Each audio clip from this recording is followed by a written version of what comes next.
Hey everyone. So this is going to be a little bit of a different video. It's early morning and the sun hasn't even gotten over the hill yet.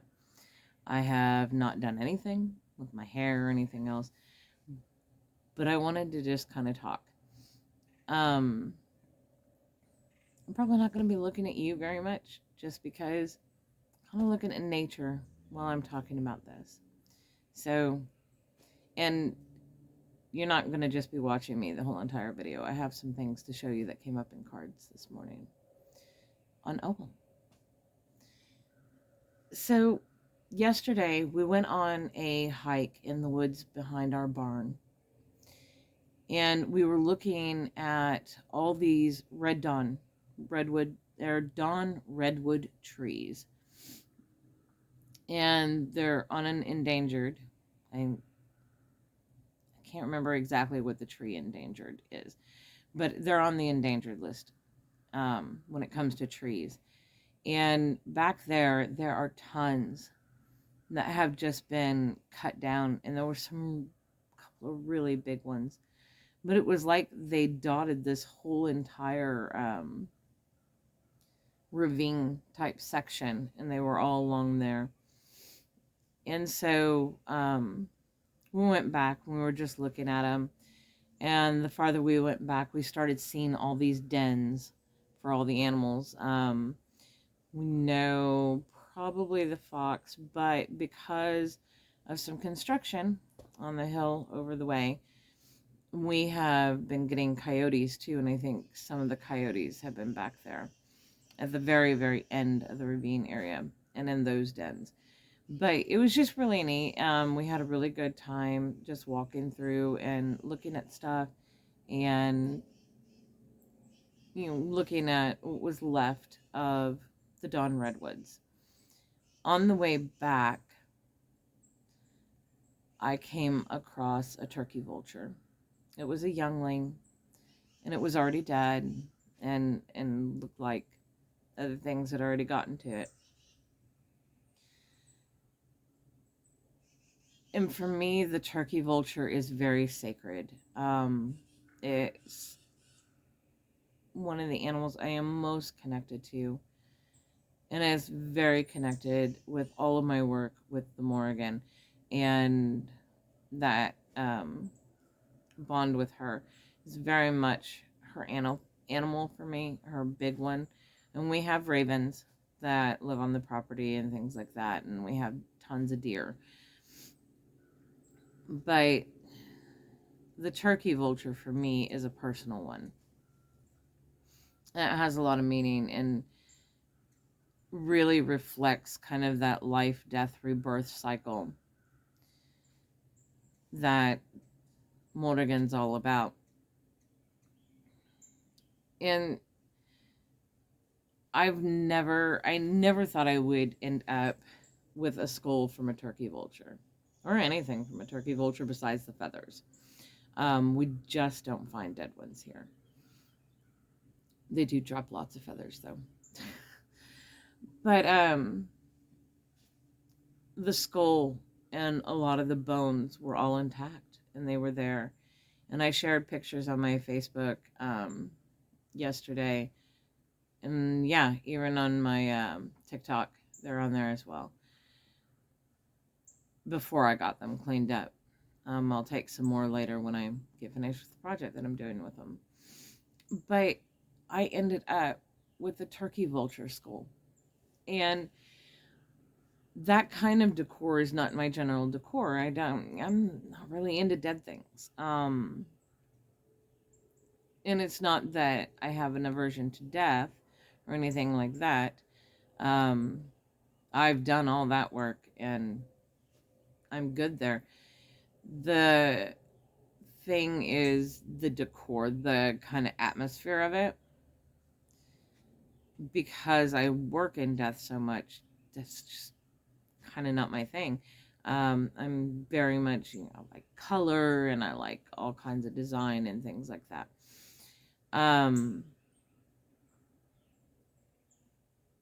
But I keep getting a lot of these dead things lately. But that one, oh, You just cannot imagine how excited I was, but also just in awe. And I know some people won't get that, and that's okay. I mean, my relationship with the Morrigan has just always been one of those all things for me. The partnership that we have, the communication we have. It's just really moving to me. Anyway, sorry. So I found this turkey vulture skull and bones. So, went back out, collected everything up, brought it back, cleaned them up. I had to reset the jaw of the head, the bottom piece, because they're really delicate, and a lot of times you won't find the skull, I guess, with them. At least that's what some people have said when I did some looking around on how to clean them, because I'm not a bone person. It's not really my thing. But he felt her heavily in that, and it was very much an in my face call. And I was like, okay. So once I was done getting everything cleaned up and getting it out to dry and all that, I pulled cards with Morrigan just to kind of, see what she wanted to tell me, because it really did seem very, very deep and big. And oh wow, yep, got smacked by my goddess. That's okay. I'm cool with it. Other people, they have problems because she is very blunt. She is very direct. And, when I say smack, it's not like I'm getting hit in the face or anything. No, it's just putting something bully in my face and like, there you go. So, yeah, it was all about me. She calls me seneschal, and in my deck there's a seneschal card. And when she is being very, very pointed, very blunt and direct, and really wanting to put something in my face, she gives me the seneschal card. Every single reading last night, when I was like, okay, tell me whatever you want to tell me, and then I drew cards, and at the end, seneschal card. And then I was like, okay, so what am I not doing well? And, pulled cards, and at the end, seneschal card. And I was like, oh, okay. And so I was like, okay, let's just do a quick path reading. Just kind of see, where we are right now on this path, and where my focus should be. So I did a path reading. And in the spiritual soul side, seneschal. Yeah. Okay, so I will admit I have problems sometimes when new deities are coming in for lessons, and normally they don't stay, and it just is what it is. I mean, they come in, they have a lesson, they have something that I need to see, something I need to gain a new perspective, whatever their thing is, and then they leave when they're done. And I'm experiencing recently that they're just kind of coming back and forth now. And I'm just like, okay. The Morrigan is different. The Morrigan is always there. Even when another deity comes in to do a lesson or to show me something, the Morrigan is always present. I mean, she's not doing the work, she's like, here, go do your work, do what you're supposed to do. But she is present, like standing guard. And it's not even guard, because it's not like she would even let them come in if it wasn't what she wanted. I highly believe that for me, and we're only talking about my relationship with deity, my relationship with the Morrigan. I'm not telling anybody else, what your relationship is. You're the only one that can do that. So, but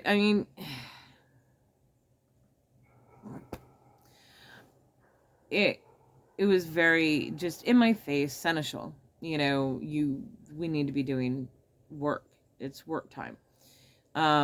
So she's not in that guard mode. I had been working with Hella and Logie for a little while now. Hella, we went through a whole ruin journey and telling stories through that. And if you haven't seen all that, you might want to go check out some of those videos and how I did that and why. And then Logie came in at the end to add a little perspective and add a little bit to that work.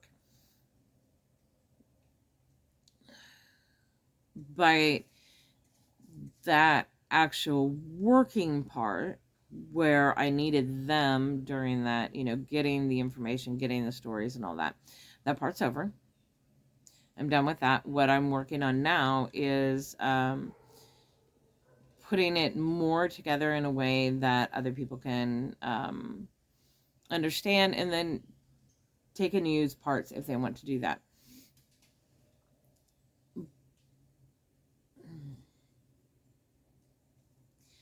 So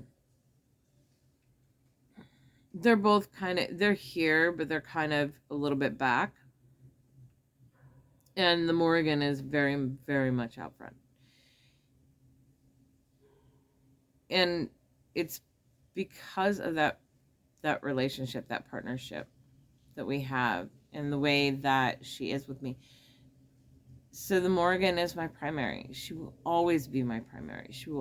I don't ever see that changing, because once I was able to feel her energy and recognize it, I could see all the points that she's been with me my entire life. I can see points where I had felt that energy. I could see points that were all the things I was doing aligned with the work that I do now. And I needed those in order to grow forward. So, and she's the only one that I am dedicated to. And I go back and forth because the word priestess, I think, is very overused and not, it doesn't hold meaning the way that it used to. People take it as a title, as something that makes them bigger than others or whatever, but they miss that it has nothing to do with that. To me, being a priestess is work. It's a job. It's work that they have you do. It's work that you're consistently doing. So that's how I see it. But I think that meaning has kind of gotten lost, especially in our communities. And I, at one point, was trying to reclaim that and take it back to a meaning that I believe about it being work, it being a job. It's a responsibility. It's not a title. It does not give you any more authority than anybody else.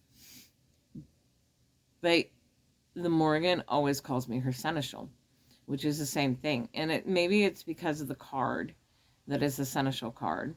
I don't know. But she really seems to like it, and I'm down. I like it too. It's not as convoluted as priestess. Means the same thing in my terms, because it's service. But that's only one part of our partnership and our relationship. So, yeah. Anyway, she's my primary. She is one I built foundations with and all this. And so I never lose sight of that. But I do get confused sometimes when other deity come in, because I'm like, okay, well, are we staying, or are you just coming in for something? And I should know by now, we're just coming in for something. But I go through this whole thing because I want to gauge how much involvement and how much time and how much energy I'm going to devote to it. Because if they're only in for a little bit of time, do I really want to go through all the heavy bond building and things of that nature? This is my problem. So, yeah. It's my problem. It's not their problem. And I shouldn't be trying to gauge those things. if a deity comes in, no matter whether it's just for a lesson, if they're only going to be here a few weeks or maybe a few months or maybe even a few days, who knows?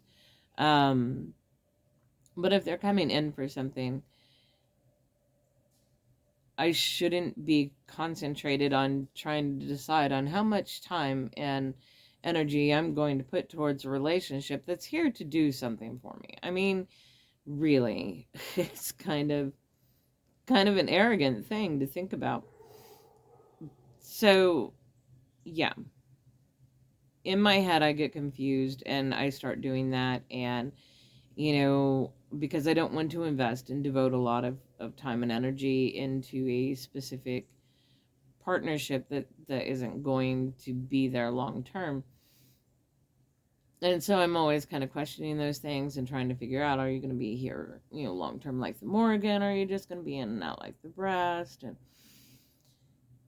so one of the things that was very in my face yesterday from the Morrigan was, and she has never done anything harsh ownership before. She's never spoken in a way that was like, you're mine and nobody else can have you and blah, blah, blah, blah.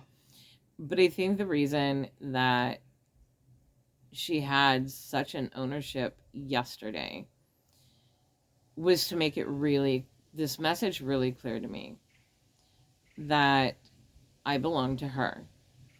She is my primary. She is going to be the one that is going to walk all the way with me no matter what. It's just the way that relationship is. And the understanding that everybody else is going to be coming in and out. For different things, different parts, different, things that I need along my journey and knowledge and that kind of thing. Experiences. And so stop getting caught up in thinking about long-term, short-term, because some of them are going to be repeats. They're going to come back. Some are just going to want something and then they're going to be gone. It really just kind of depends on who it is and what it is. And so it was really solidifying that thought to me. And the more deeper I went into it, the more I realized that I can't judge that way. So when a deity comes, I'm not going to go all out and change my altar spaces and all this kind of stuff. That's going to be very different. But I will not limit my bonds that I'm building just because I don't think they're going to stick around, or just because I know they're not going to be sticking around for a long term. It's okay. Really is okay. I'm actually feel so much better about having that particular knowledge and understanding, and really it's sinking in for once that, they're just going to be coming and going. That's cool. I'm down.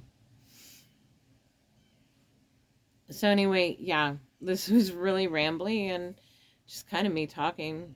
It's kind of what my channel is anyway. It's what I do here. But it was moving. The whole experience, even when she was being really direct and like, oh my God, do your job, please, come on. Stand up, be the seneschal, do what you're supposed to do. For her. And it was just very, very moving, very I just really love that relationship.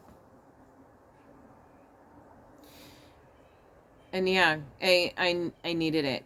And I needed that understanding so I could stop doing the crazy that I've been doing throughout, the whole judging and figuring out what kind of bond I'm going to build with you is dependent on how long you're going to stay. I mean, does it really matter? I mean, if I don't have a good bond with him, am I really going to get good information anyway? Hey, come on, think about it. So maybe that's why in my head I was always, okay, you're entering, so we're staying. And, went through all the rigmarole to do those things. Um, so yeah, takeaway lesson. Nobody's perfect. I don't care how much knowledge they have, how much experience they have, what they do, all of that. There's always more to learn. There's always more growing to do. There's always things within ourselves that we're changing and transforming. It's life. It's the journey. It's what we're supposed to be doing. So, yeah, this is just a little bit about my awe moment. And wow, this went a way longer than what I expected. So I am going to end this here. In a little while, I am going to, no, never mind. I'm going to pause you for a minute and rearrange so you can see what I did in the cards and the message that I got this morning about Ogham. Because Ogham, I just finished up Runes with Hella and that story and what she was telling me throughout the runes, which I'll be sharing in a different way very, very soon. But the Morrigan seems to want to do this with Ogham.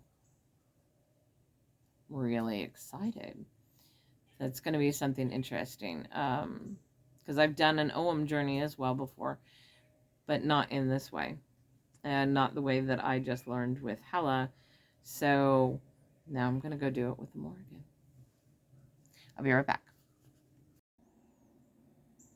Okay, so on the Ogham. Ogham is a writing style, an Irish writing style. It was how they marked graves, thought maybe property lines, things like that. It was a writing system. Very similar to the way the runes were a writing system. And then later, both of them also became magical systems. Which came first, I'm not sure. The understanding from a scholarly perspective is that it's from the writing system, and then they created a magical system around it, but we don't really know. We weren't there. It's thought to be around 4th to 10th century AD that the system was created. There's a couple of other sources, I think, that cite it back to 1st century AD, and then I think there's one, maybe more, but I know of one source I heard that was talking about that it came from Iberia and was used in the BC era, but I don't know. I'm just going to go with the 4th to 10th century, considering that seems to be the overall consensus and really doesn't matter for what I'm doing. So anyway, so the Morrigan seems to want to go and do a journey with Ogham, same as I just got finished doing with runes. And so that is going to include stitchomancy. It's going to include pulling the cards, and letting her tell her own story of each Ogham. And so I decided to ask her, just to get started, what are the Ogham? What were they? What are they? And so, scribe, we're talking a writing system, a way of communicating, a way of recording, and a way of recording histories. Here we have, it's about serenity, it's flow, connection, and then intuition, divination. So it kind of has it has the component of the writing and the recording and keeper of knowledge. And then on this side, you have very divination heavy, intuition, divination, so magical purpose of it. And then here is the balance between the two, the flow between how both of them work together. I thought that was really cool. And so then I asked, what does it give us? what does Ogham do for us? And so this one is all about enlightenment and illumination. So giving us knowledge, opening doors, turning on lights, unlocking hidden things. It gives us better understanding and wisdom. And then over here is, the youth is all about the adventurous journey. And this is personal power. So it's personal power on this adventurous journey, and the adventurous journey giving more personal power. So these are the things that she said about Ogham. So I'm pretty excited. Yeah. It'll be interesting to see where it goes and how she puts this in the stories that she decides to tell in each. So I'll be sharing that as I get into it. Probably not today, but it's going to be really soon because she seems to be pushy. Yeah. So that's it. That's all I had today. Sorry I kept you so long. Have a great one.